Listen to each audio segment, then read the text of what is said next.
Hello friends, स्वागत है आपका यूपीएससी फोरम में।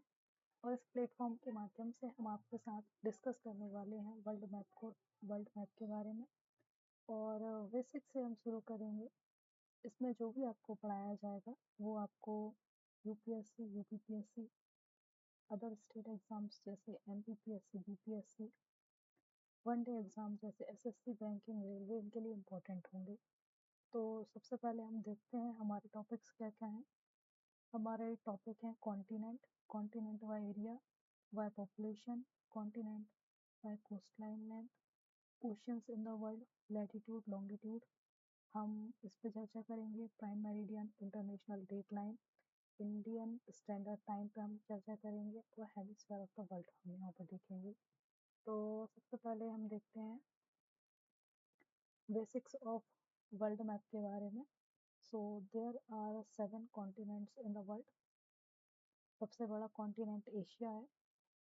एशिया के बाद फिर अफ्रीका है। फिर तीसरे नंबर पे नॉर्थ अमेरिका, चौथे नंबर पे साउथ अमेरिका, पांचवें नंबर पे अंटार्कटिका है, छठवें नंबर पे यूरोप है और सातवें नंबर पे ऑस्ट्रेलिया यहाँ पे आता है। तो ये यहाँ पे दिया गया है। ये एशिया, सबसे बड़ा एशिया है। दूसरे नंबर पे अफ्रीका, तीसरे नंबर पे नॉर्थ अमेरिका, चौथे नंबर पे साउथ अमेरिका, पांचवें नंबर पे हमने दिखाया था अंटार्कटिका, जो कि यहाँ पे ये शो हो रहा है। छठवें नंबर पे यूरोप और सातवें नंबर पे ऑस्ट्रेलिया। ये यहाँ पे रैंकिंग के अकॉर्डिंग कॉन्टिनेंट्स को दिखाया गया है। तो जो एशिया है यह 30% ऑफ अर्थ एरिया को कवर करता है। अफ्रीका सेकंड लार्जेस्ट कॉन्टिनेंट है। नॉर्थ अमेरिका थर्ड लार्जेस्ट है। साउथ अमेरिका फोर्थ लार्जेस्ट है।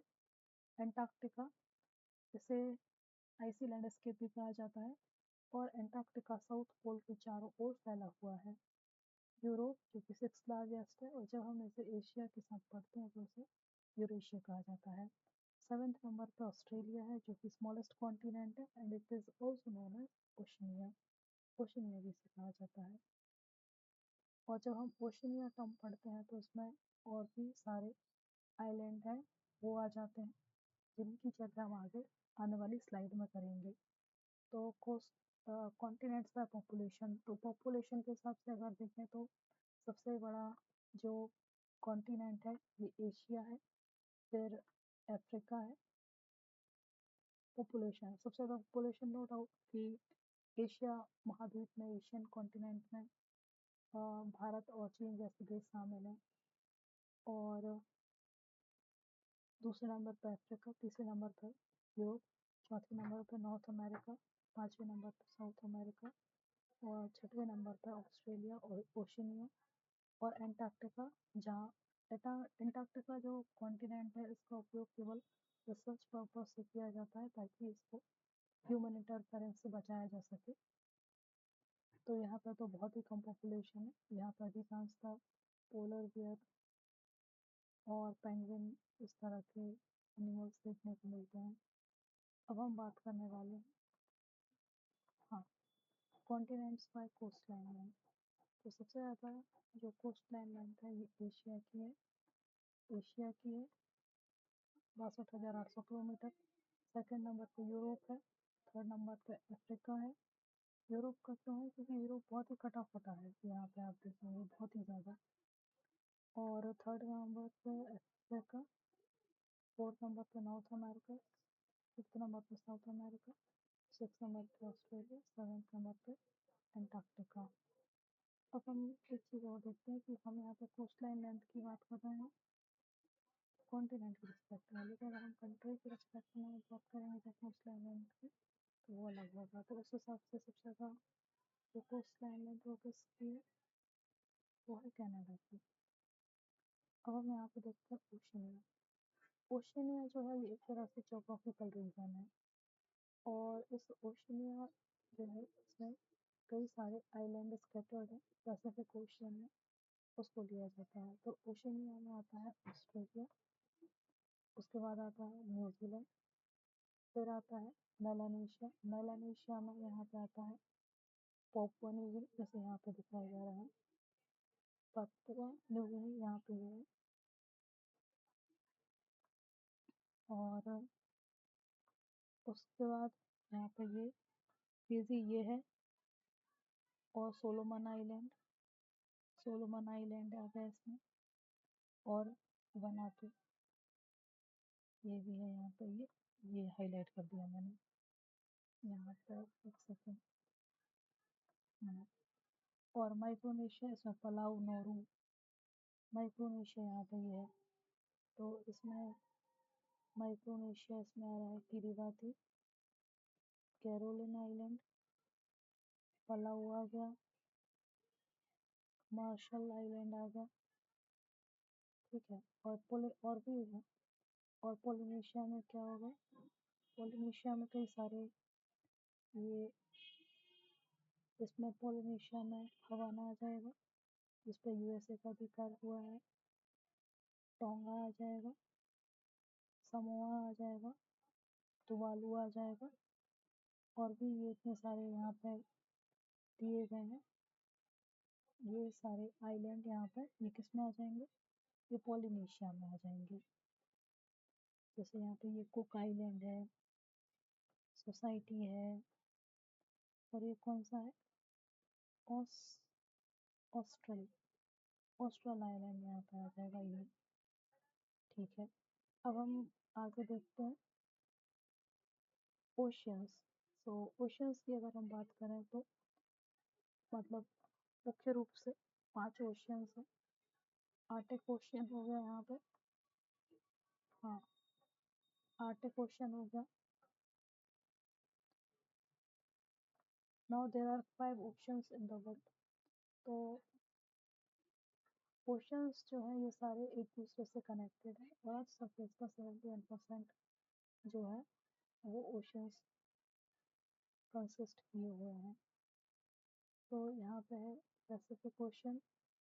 जो पैसिफिक ओशियन है ये दिख रहा है यहाँ पे आपको, पैसिफिक ओशियन, ये पैसिफिक ओशियन ये है। उसके बाद अटलांटिक ओशियन ये है, ये अटलांटिक ओशियन है। थर्ड इज इंडियन ओशियन है, फिर ये सदर्न ओशियन है, और ये आर्टिक ओशियन है। ये 5 ओशियंस हो गए। अब अगर हम इनके साइज के हिसाब से देखें तो सबसे बड़ा पैसिफिक ओशियन है, जो कि लार्जेस्ट है और कैसा है, डीपेस्ट है ना। उसके बाद अटलांटिक ओशियन हो गया सेकेंड लार्जेस्ट। अटलांटिक ओशियन जो है ये कैसे आकार का है, ये ऐसा आकार का है। ये सेपरेट करता है नॉर्थ अमेरिका साउथ अमेरिका को यूरोप और अफ्रीका से। ये देखिए ये अटलांटिक ओशियन है, ये ऐसा आकार का है। हाँ इसको इससे दिखा देते हैं, ये कैसा है, ऐसा आकार का है, ऐसे है ना। तो ये नॉर्थ अमेरिका साउथ अमेरिका को अलग करता है यूरोप और अफ्रीका से। अब थर्ड है इंडियन ओशन, जो कि इंडिया के कहाँ पर, साउथ में है। तो यहाँ पे इंडियन ओशन जो है ये अफ्रीका आ जाता है यहाँ पे, ये इंडिया आ गया, ये ऑस्ट्रेलिया का वेस्टर्न साइड आ गया। फिफ्थ जो है वो सदर्न ओशन है, जो कि कहाँ पे है, जो सदर्न ओशन है ये अंटार्कटिका के चारों ओर है। और आर्टिक ओशन जो है ये नॉर्थ पोल के यहाँ पे है, नॉर्थ पोल के यहाँ पे है, जो कि स्मॉलेस्ट है, और ये कवर्ड बाय आइस है। अब हम बात करते हैं लैटिट्यूड और लॉन्गिट्यूड की। लैटिट्यूड और लॉन्गिट्यूड, तो नॉर्थ पोल को साउथ पोल से मिलाने वाली जो रेखाएं हैं ये लॉन्गिट्यूड कहलाती हैं। और ईस्ट टू वेस्ट ये जो रेखाएं जा रही हैं ये 0 डिग्री, ये इक्वेटर है। और इसी तरह से ये ऊपर जा रही हैं हॉरिजॉन्टल लाइन, ये क्या है, लैटिट्यूड है। तो लैटिट्यूड क्या है, हॉरिजॉन्टल लाइन, और लॉन्गिट्यूड क्या है, वर्टिकल लाइन। तो लैटिट्यूड और लॉन्गिट्यूड लाइन जो है it is a system of imaginary lines. ये एक्चुअली अर्थ तो होती नहीं है, बट किसी पोजीशन को लोकेट करने के लिए, पिन पॉइंट करने के लिए लैटिट्यूड लॉन्गिट्यूड इमेजिनरी लाइंस का उपयोग किया जाता है ना। लैटिट्यूड हॉरिजॉन्टल लाइंस हैं, जो कि कहाँ जाती हैं, ये जाती है ईस्ट टू वेस्ट, ठीक है। ये ईस्ट टू वेस्ट जाती हैं, और ये डिस्टेंस कैसे मेजर करती हैं, north to south of the equator. अब मेजर लाइंस क्या क्या आती हैं लैटिट्यूड में? इसमें मेजर लाइंस है, एक तो 0 डिग्री इक्वेटर ये है, उसके बाद Tropic of Cancer 23.5 degree north, और ट्रॉपिक ऑफ कैप्रिकॉर्न साउथ में है। इसी तरह से ये आर्टिक सर्कल है जो कि नॉर्थ में है, और एंटार्क्टिक सर्कल जो है ये साउथ में है, जो कि 66 डिग्री 33 मिनट नॉर्थ और साउथ में है। उसके बाद फिर नॉर्थ पोल और साउथ पोल आ जाता है। अब हम बात करते हैं लॉन्गिट्यूड के बारे में। तो लॉन्गिट्यूड क्या होता है? Vertical line. वर्टिकल लाइन्स ऐसी जो नॉर्थ टू साउथ जा रही हैं। तो वर्टिकल लाइन्स जो होती हैं लॉन्गिट्यूड,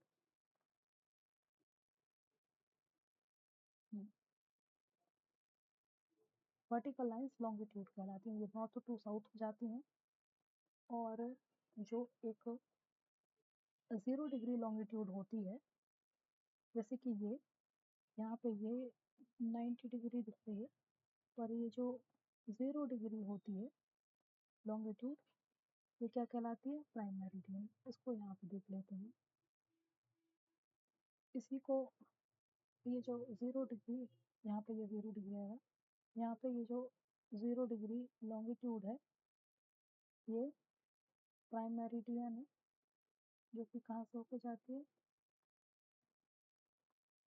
ग्रीनविच से होके जाती है, इसलिए इसे क्या बोला जाता है? ग्रीनविच। ग्रीनविच इंग्लैंड से होके जाती है, इसलिए इसे GMT भी कहा जाता है। तो प्राइम, तो लैटिट्यूड लॉन्गिट्यूड इन दोनों को मिला के वर्ल्ड मैप पे किसी लोकेशन को पिन पॉइंट किया जा सकता है। तो ये जो लॉन्गिट्यूड है ये कहाँ से कहाँ तक होती है? ये होती है 0 डिग्री से 180 डिग्री ईस्ट, 0 डिग्री से 180 डिग्री वेस्ट। इस तरह से इनकी कुल संख्या कितनी होती है? 360 होती है। तो जो 180 डिग्री ईस्ट होता है और 180 डिग्री वेस्ट होता है, यहाँ से हम बता सकते हैं, जैसे ये प्राइम मेरिडियन है 0 डिग्री जो लॉन्गिट्यूड है ये क्या कहलाती है? Prime meridian. क्योंकि ये इंग्लैंड के ग्रीनविच से होकर जाती है, इसलिए ग्रीनविच मेन टाइम भी इसे कहा जाता है। और जब हम यहाँ से 0 डिग्री से यहाँ से होते हुए जब हम 180 डिग्री वेस्ट जाते हैं, सॉरी यहाँ 180 डिग्री, हम कहाँ पे गए? 180 डिग्री ईस्ट गए, ठीक है। तो ये 180 लाइन यहाँ पर हो जाती है। जिस तरह से हम यहाँ 180 डिग्री ईस्ट गए, इसी तरह से हम यहाँ पे 180 डिग्री वेस्ट हो जाते हैं। इस तरह इनकी कुल संख्या कितनी हो जाती है? 360 हो जाती है। तो ये जो सभी लॉन्गिट्यूड होती हैं ये लेंथ में इक्वल होती हैं, और ये क्या करती हैं? इक्वल हाफ से बांटते हैं ग्लोब को। ये फैक्ट हम आगे देख लेंगे।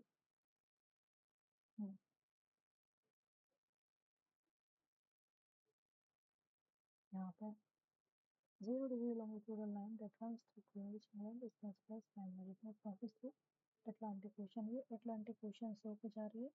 इसके अलावा ये यूरोप और अफ्रीका, एंटार्क्टिका कॉन्टिनेंट से होकर जा रही है। और ये क्या है? लॉन्गिट्यूड जो लाइंस होती हैं ये डिवाइड करती हैं इक्वल को 2 इक्वल पार्ट्स में, जबकि जो लैटिट्यूड होती है 0 डिग्री, जबकि अगर हम लैटिट्यूड के रिस्पेक्ट में बात करें तो सिर्फ और सिर्फ जो ये है इक्वेटर, यही अर्थ को एक इक्वल पार्ट में बांटती है। इसके अलावा जितनी भी लाइंस यहाँ पे ये हॉरिजॉन्टली जा रही हैं, ये सभी एक दूसरे की क्या होती हैं? पैरेलल होती हैं। तो जो लैटिट्यूड है ये जाती है 0 डिग्री से 90 डिग्री नॉर्थ, 0 डिग्री से 90 डिग्री साउथ। ये हिसाब है इसका। अब इसी तरह से हम बात करते हैं इंडियन स्टैंडर्ड टाइम का। तो ये जो लॉन्गिट्यूड है ये क्या करता है? लॉन्गिट्यूड जो है ये इनके माध्यम से किसी देश का, किसी क्षेत्र का स्टैंडर्ड टाइम डिसाइड होता है। तो भारत का जो स्टैंडर्ड टाइम है ये 82.5 डिग्री ईस्ट लॉन्गिट्यूड से कंसीडर होता है, जो कि कहाँ से होकर जाता है, मिर्जापुर यूपी से होकर जाता है। और प्राइम मेरिडियन से मतलब ग्रीनविच मीन टाइम से ये कितना आगे है, 5 और 30 मिनट, जो कि ईस्ट है। तो ये जो ईस्ट वाला है ये कहाँ पे है, आगे है। आगे इसलिए है क्योंकि ईस्ट साइड से सूर्योदय होता है, इसका मतलब है कि यहाँ पे पहले सूर्योदय होता है। तो पहले यहाँ पे सुबह के 5:30 बजेंगे, वहाँ पे बाद में बजेंगे। तो ये जो ग्रीनविच मीन टाइम है, सॉरी, ये जो इंडियन स्टैंडर्ड टाइम है ये 5 स्टेट से होकर जाता है। यूपी से, मध्य प्रदेश से ये लाइन, छत्तीसगढ़, उड़ीसा और आंध्र प्रदेश, ये 5 हो गए। अब हम देखते हैं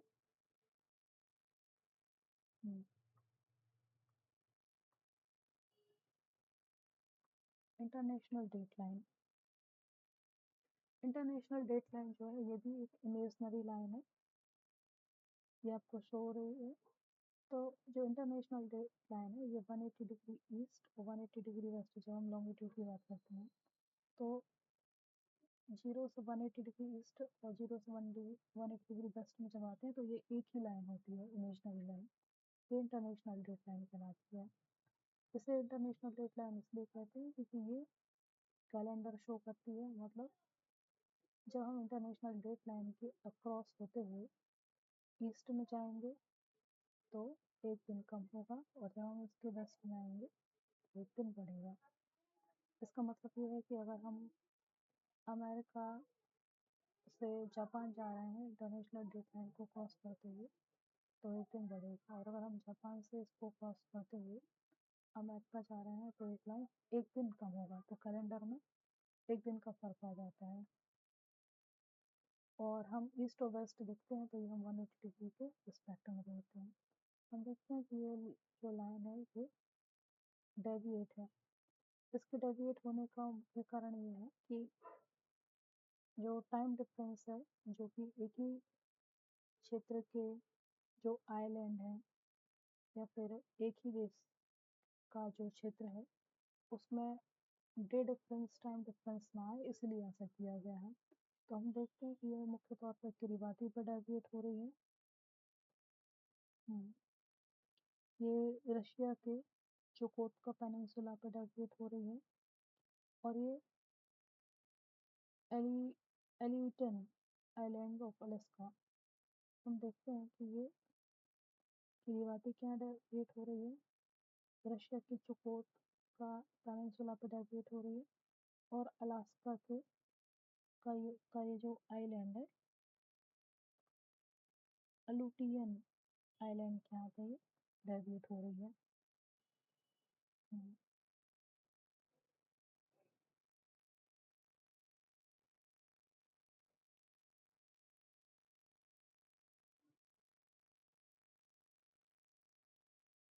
ये वाला यहाँ पे आप देख लेना कि ईस्ट वर्ड क्रॉसिंग में क्या होता है और वेस्ट वर्ड क्रॉसिंग में क्या होता है।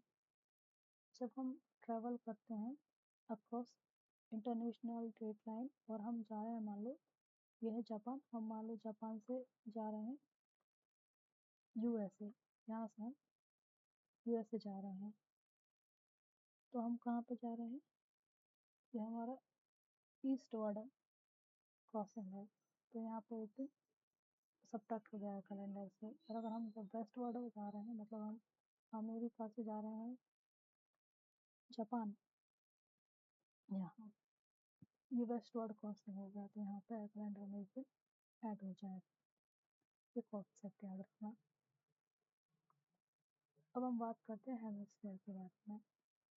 तो 2 हेमिस्फीयर है। तो ये जो इक्वेटर है ये बांटता है अर्थ को नॉर्थ और सदर्न हेमिस्फीयर में, और जो प्राइम मेरिडियन है ये अर्थ को ईस्ट और वेस्ट हेमिस्फीयर में बांटता है।